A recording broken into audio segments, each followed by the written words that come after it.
भारत माता की जय। जय हिंद एवरीवन। मेरा नाम है नागेश श्रीवास्तव। चलिए आज शुरू करेंगे इकोनॉमिक्स का अगला टॉपिक का नाम होगा direct and indirect taxes of India. छोटा टॉपिक है, बहुत ज़्यादा बड़ा टॉपिक नहीं, बड़ा आसानी से आप लोग समझ जाएंगे। धैर्यपूर्वक इस वीडियो को पूरा देखिएगा। सभी को फिर से भारत माता की जय। जय हिंद। चलिए आज हम लोग इनडायरेक्ट टैक्सेस जीएसटी के बारे में कुछ पढ़ने वाले हैं, तो हम लोग इसको चैप्टर को शुरुआत करते हैं, देखते हैं। सबसे पहले टैक्स स्ट्रक्चर ऑफ इंडिया को देखिए। हमारे यहाँ टैक्स स्ट्रक्चर 3 लेवल पर फेडरल स्ट्रक्चर है टैक्स सिस्टम का। कौन है जो अथॉरिटी जो 3 लेवल पर हमारे यहाँ टैक्स वसूलती है? पहला सेंट्रल गवर्नमेंट टैक्स वसूलती है, दूसरा स्टेट गवर्नमेंट, तीसरा म्युनिसिपल बॉडी है, लोकल म्युनिसिपल बॉडी। ये तीनों लेवल पर टैक्स वसूला जाता है। ठीक है।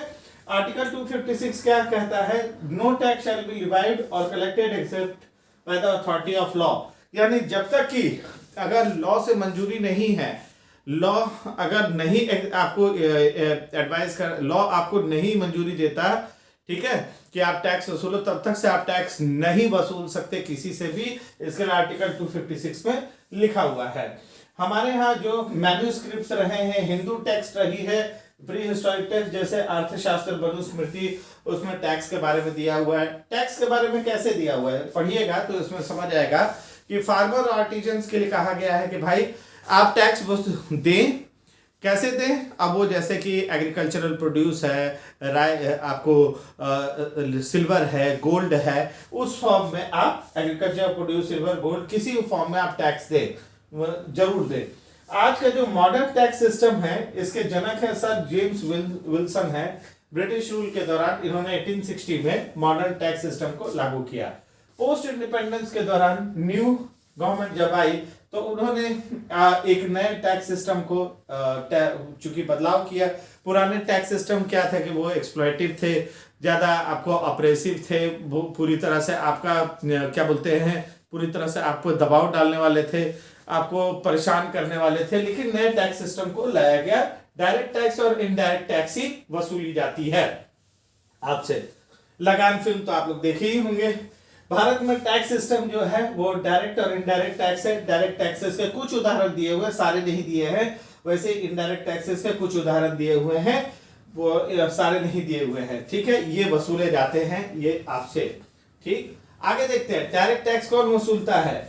कोई इंडिविजुअल्स पे लगाया जाता है या कॉर्पोरेट एंटिटीज होता है। यहाँ इंडिविजुअल का मतलब क्या है? ये कोई भी इंडिविजुअल, सिंगल पर्सन भी हो सकता है, या हिंदू अनडिवाइडेड फैमिली, एक हिंदू अनडिवाइडेड फैमिली, कंपनी हो सकता है, फर्म हो सकता है, कोऑपरेटिव सोसाइटी, कोई भी अकेला एक। ठीक है, तो यह इंडिविजुअल का मतलब अकेला नहीं हो गया। उन पर कई तरह के टैक्सेस वसूल किए जा सकते हैं जो कि डायरेक्ट टैक्सेस के दायरे में आता है, जैसे gift tax, wealth tax, income tax, capital gain, जो आपने इन्वेस्टमेंट किया उसमें जो आपने प्राप्त किया उस पर भी टैक्स बनता है, उसको कैपिटल गेन बोलते हैं।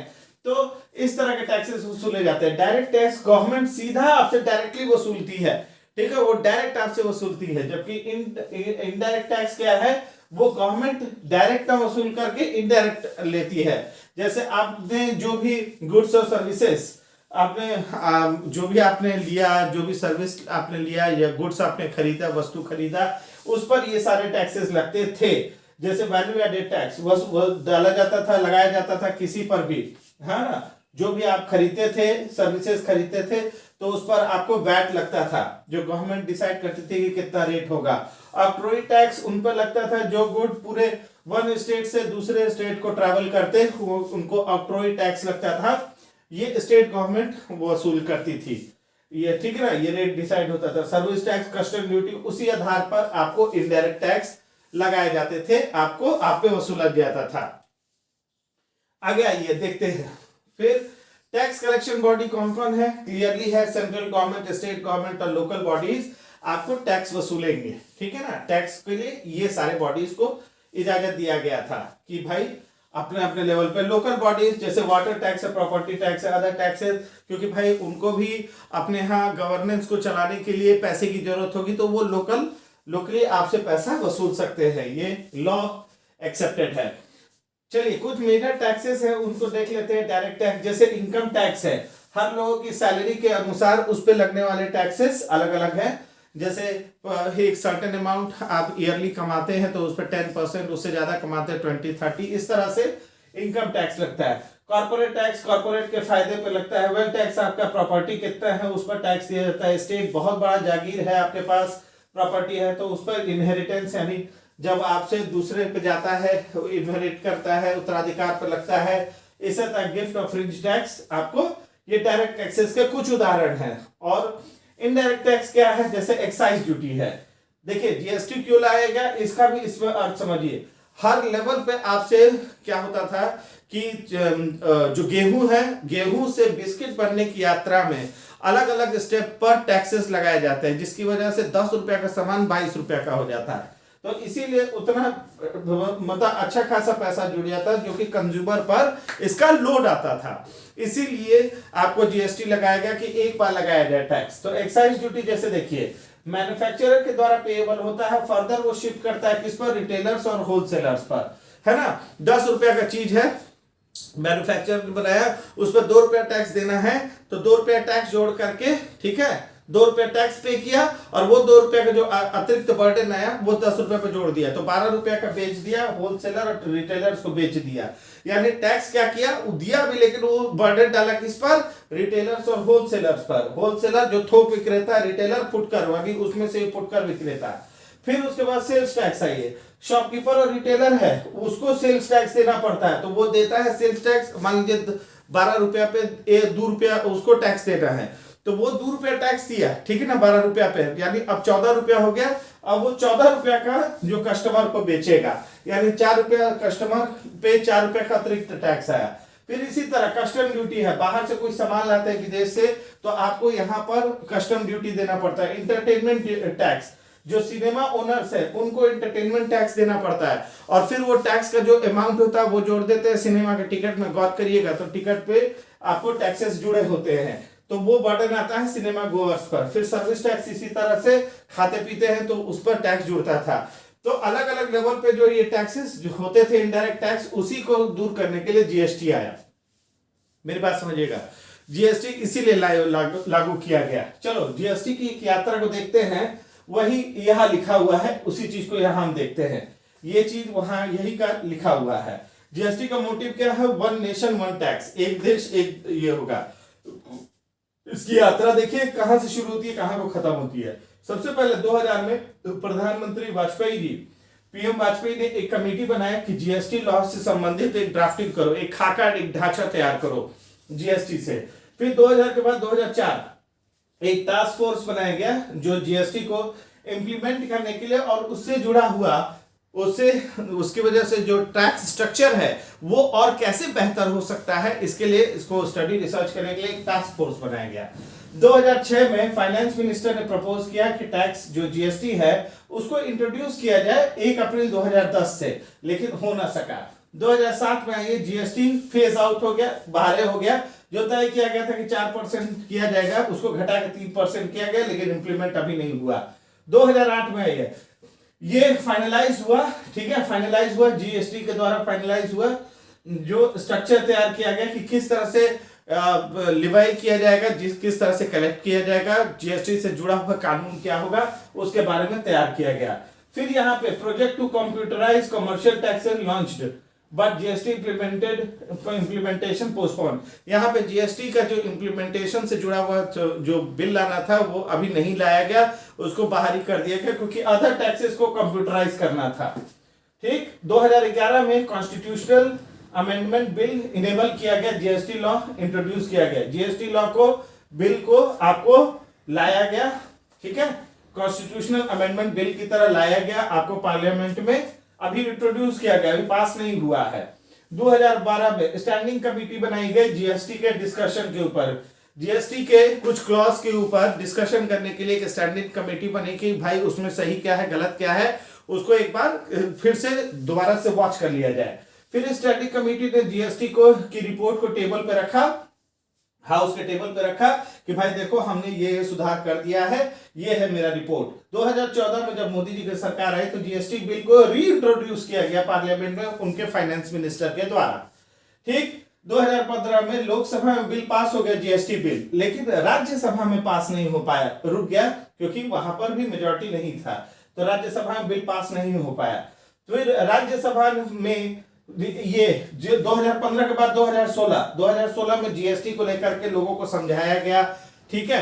फिर 2016 आई है, कुछ अमेंडमेंट हुआ जीएसटी लॉ से जुड़ा हुआ, दोनों हाउसेस में अमेंडमेंट कुछ होता है, प्रेसिडेंट गिव्स असेंट, यानी दोनों हाउस में पास होने के बाद जीएसटी को दोबारा से रीइंट्रोड्यूस करके राज्यसभा में पास कराया जाता है, फिर प्रेसिडेंट अपनी मंजूरी दे देते हैं। साथ में फोर्थ सप्लीमेंट्री जीएसटी बिल, साथ में कुछ और भी जीएसटी से जुड़े हुए कुछ और उसी के साथ के ही बिल से जीएसटी से जुड़े, वो भी लोकसभा से पास होकर के कैबिनेट से मंजूरी मिल गई। वो चारों जो सप्लीमेंट्री जीएसटी बिल थे राज्यसभा से ही पास हो गए। फाइनली जीएसटी को फुल फ्लेज लागू किया गया 1 जुलाई 2017 को।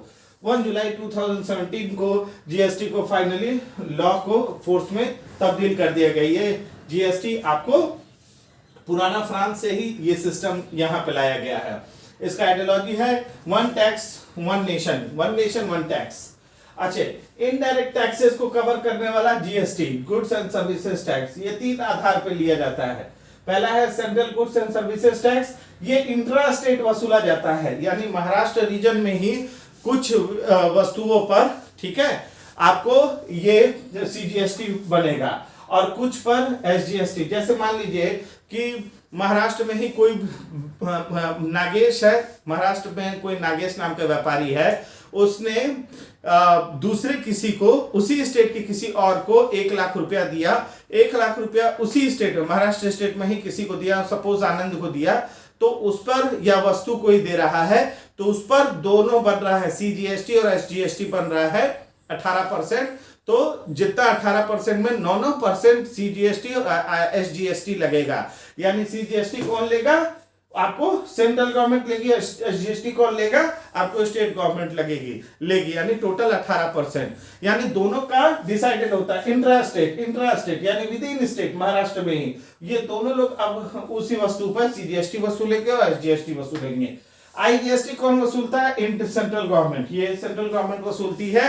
ये इंटर स्टेट होता है, ध्यान रखिएगा, ये इंटर स्टेट होता है। जैसे महाराष्ट्र से तमिलनाडु, अगर कोई वस्तु एक से दूसरे राज्य में जा रही है तो वहां पे आईजीएसटी लगता है, integrated goods and services tax, तो वो सेंट्रल गवर्नमेंट वसूलती है, ठीक है ना। विदेशों से सामान आ रहा है, इंपोर्ट हो रहा है या एक्सपोर्ट हो रहा है, तो वो भी सेंट्रल गवर्नमेंट ही वसूलेगी। यही चीज यहां पर भी लिखा हुआ है। यानी सीजीएसटी और एसजीएसटी के आने से ये सारे टैक्सेस खत्म हो गए, फिर आईजीएसटी के आने से ये टैक्सेस खत्म हो गए। तो इस तरह से आपको जीएसटी काफी फायदेमंद सौदा आपको होता है, क्योंकि जो समय समय पर अलग अलग लेवल पे जो आपको टैक्सेस है, वो प्रोडक्ट का, उस वस्तु गुड्स का दाम या सर्विसेज का दाम को बहुत महंगा कर देते हैं। तो जीएसटी लगने से उसका तय कर दिया कि इतना ही टैक्स बन सकता है, उससे ज्यादा टैक्स नहीं बनता है। तो आई होप इस पूरे वीडियो में आपको डायरेक्ट टैक्स, इनडायरेक्ट टैक्स और जीएसटी के बारे में एक फॉर्मल नॉलेज हो गया होगा। जो भी क्वेश्चन अगर राइज होता है, आप हमको डायरेक्ट कमेंट करिए या क्वेश्चन करिए, हम आपके सवालों का जवाब देने के लिए तैयार हैं। पढ़िए और पढ़ाइए, दूसरों को भी दिखाइए, और भाई अपने ही देश का टैक्सेशन सिस्टम है, आपके पॉकेट से कितना पैसा टैक्स के रूप में जा रहा है ये आपको ही देखना है। और सीधा बात है, जो कि सैलरी वाले होंगे उनको तो खुद ही टीडीएस उनका जबरदस्त कटता रहता है, टैक्स कटता रहता है, तो वो तो वैसे ही बेचारे परेशान रहते हैं। तो इन सब सिस्टम को समझना है, ठीक है। तो आसान चैप्टर है, बहुत मुश्किल चैप्टर नहीं है। और चलिए, इससे रिलेटेड जो भी इशू होगा पूछिएगा, बाकी आपका इस टॉपिक में सब कवर्ड है, और कंपटीशन से यहाँ से क्वेश्चन पूछते हैं। तो आज के लिए बस इतना ही। फिर से माता पिता का सम्मान करिए, छोटों से प्यार करिए, जानवरों को सताइए नहीं, देश से प्रेम करिए और गर्व से कहिए हम भारतीय हैं। फिर मुलाकात होगी। जय हिंद, जय भारत।